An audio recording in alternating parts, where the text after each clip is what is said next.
Gandang buhay mga kanayon! Time for cooking na naman po tayo for today's recipe. Ang ating iluluto ay ang pork sinigang. So mag-pork sinigang po tayo ngayon mga kanayon. Sinigang sa kamyas. Yan, ito yung pinitas po namin kanina.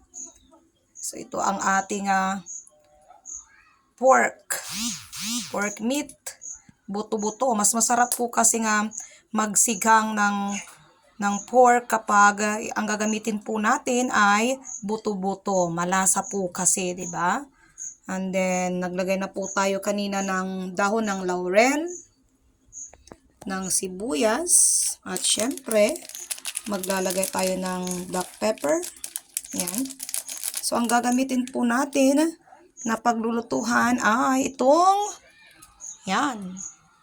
Sa kahoy po tayo magluluto mga kanayon dahil mas masarap kapag dito po tayo magluluto. Yan, so sasalang na po natin yan, yung tubig. Mamaya kapag kumulo, ilalagay na po natin itong ating pork. Nahugasan na po yan kanina mga kanayon.